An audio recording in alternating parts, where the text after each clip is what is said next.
नमस्कार and welcome to study centre for all. So now देखिए है क्या, आज जिस टॉपिक पर हम लोग चर्चा करने जा रहे हैं, this topic is really very important because it's directly touch to Indian interest.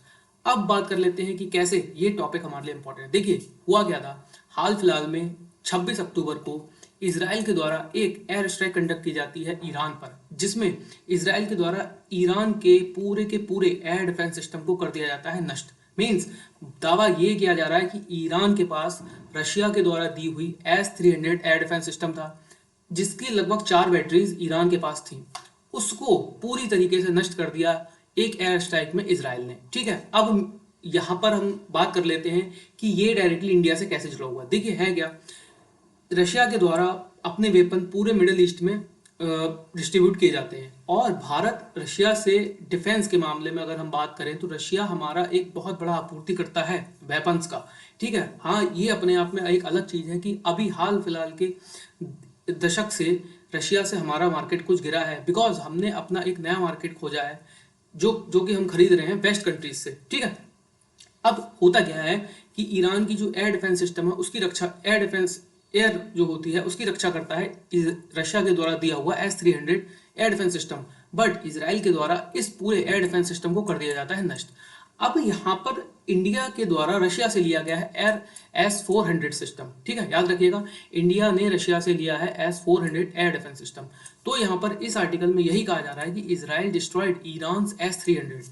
Means कि अगर इसराइल ने इतना इजीली ईरान के जो S-300 सिस्टम है रशिया के द्वारा जो दिए गए हैं उनको इतना इजीली नष्ट कर दिया है, तो इंडिया को क्या S-400 के बारे में चिंतित होना चाहिए या नहीं? बिकॉज हमने जैसे देखा, रशिया ने इन्वेड किया था यूक्रेन पर, तब से वेस्टर्न कंट्रीज के द्वारा बहुत सपोर्ट किया गया यूक्रेन को, और हमने देखा कि किस तरीके से यूक्रेन ने बहुत बार डोमिनेट किया है रशिया को, मतलब रशिया को पीछे हटना पड़ा है, खासकर कुर्स्क रीजन। अगर आप मेरी लास्ट वीडियो देखोगे वहां पर मैंने इस चीज़ को कवर किया है कि कुर्स्क रीजन में रशिया को पीछे हटना पड़ा है, और वहां पर डोमिनेंस स्थापित किया है यूक्रेन ने अपना। ठीक है, और वहां पर यूक्रेन की आर्मी अभी तक जमी हुई है। देखिए है क्या, इंडिया जो है ना, बहुत बड़ी मात्रा में रशिया से डिफेंस के जो प्रोडक्ट हैं उनको परचेज करता है। ठीक है, अब ये एक अपने आप में अलग चीज़ है कि हाल फिलहाल में ये मार्केट गिरा है। पिछले 10 साल में अगर हम बात करें तो मार्केट में गिरावट आई है, क्योंकि इंडिया ने नए रास्ते खोजे हैं और वेस्टर्न कंट्रीज से कुछ जो डिफेंस प्रोडक्ट हैं उनको खरीदना स्टार्ट किया है, वेपन्स वगैरह वेस्टर्न कंट्रीज से ज़्यादा खरीदने स्टार्ट किए हैं इंडिया ने। तो देखिए इंडिया को यहाँ पर चिंतित होने की आवश्यकता है या नहीं S-400 को लेकर? देखिए मेन चीज़ क्या है, इंडिया की जो सीमा है ना, उसको मेन जो खतरा माना जाता है वो माना जाता है चाइना और रशिया से। ठीक है, अब मान के चलिए कि इंडिया की सीमा पर जब इंडिया ने हाल फिलहाल में खरीदे हैं S-400 air defence system Russia से, इसकी 6 बैटरीज खरीदी हैं इंडिया ने। ठीक है, अब इन 6 बैटरीज में से 4 बैटरीज तो आ चुकी हैं इंडिया, बट इंडिया प्रेशर कर रहा है रशिया को कि भाई आप जल्द से जल्द हमें जो 2 बैटरी बची हुई हैं वो भी प्रोवाइड कराओ। मतलब कि नेक्स्ट ईयर की जनवरी तक इंडिया का ऐसा प्रेशर है कि भाई आप इसको प्रोवाइड कराओ। देखिए हमारा जो मेन खतरा है ना वो है चाइना और पाकिस्तान। अब ये जो S-400 डिफेंस सिस्टम है ये ऑलरेडी चाइना के पास है, रशिया ने उसको दिया हुआ है, बट इंडिया जब इसको डिप्लॉय करेगा कहाँ पर, पाकिस्तान और चीन की सीमा पर, मतलब मेन फोकस हमारा यही रहेगा कि ये शायद चीन और पाकिस्तान की सीमा पर डिप्लॉय हो। उसके बाद देखिए होगा क्या, ये एक कह सकते हैं कि इनडायरेक्टली प्रेशर होगा चाइना और रशिया पर कि हाँ भाई हम पर भी वही एयर डिफेंस सिस्टम है जो चाइना पर है, और ये इंडिया को एक स्टेप आगे करेगा अगेंस्ट पाकिस्तान। ठीक है ना कहीं एक थ्रेट तो है पाकिस्तान और चाइना के लिए S-400, बट चिंता का विषय ये है कि क्या रशियन S-400 इतना वीक है कि इसराइल द्वारा इसको इतनी आसानी से डिस्ट्रॉय कर दिया गया? नहीं, देखिए उसका कारण मैं आपको बताता हूँ हुआ क्या था। देखिए हुआ ये था, सबसे पहले 1 तारीख मतलब 1 अक्टूबर को ईरान के द्वारा इसराइल पर एक बहुत बड़ा मिसाइल अटैक किया जाता है 1 अक्टूबर को।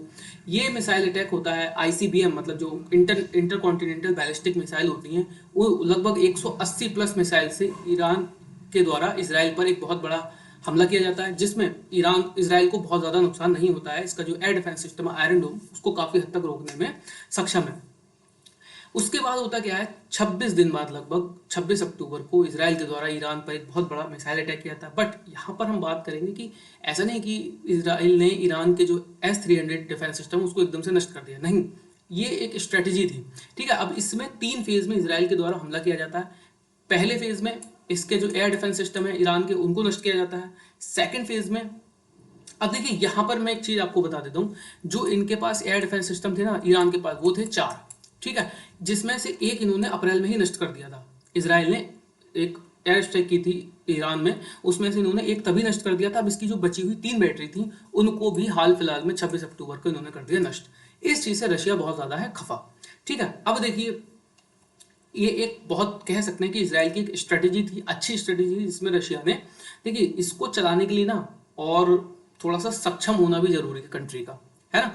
और ईरान डायरेक्टली इतना इन्वॉल्व नहीं रहता है वॉर में, तो यही कारण है कि रशिया, इसराइल के द्वारा रशिया के S-300 को आसानी से हरा दिया गया या फिर कह लीजिए डिस्ट्रॉय कर दिया गया। बट इंडिया के साथ ऐसी चीज नहीं है।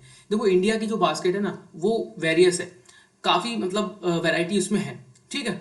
इंडिया के पास क्या है, एयर डिफेंस सिस्टम के नाम पर यही नहीं है कि S-400 ही है हमारे पास पृथ्वी जैसा एयर डिफेंस सिस्टम भी है, उस पर हम लोग फिर कभी चर्चा करेंगे, मतलब काफी लंबी चीज है।